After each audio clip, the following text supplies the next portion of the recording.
How to block all cookies on your Google Chrome. Hi guys, in this video I will show you how to block all cookies on your Google Chrome. It's so easy and quick, so let's start. First thing, go to your Google. Now click on those 3 points up there and click on settings. Scroll down until you find site settings and click on cookies. Now you can choose the last option, which is block all cookies.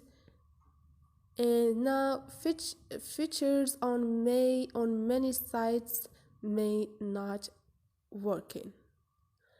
And this is it guys. Hope this video was helpful to you, and if you liked the video, don't forget to subscribe and like.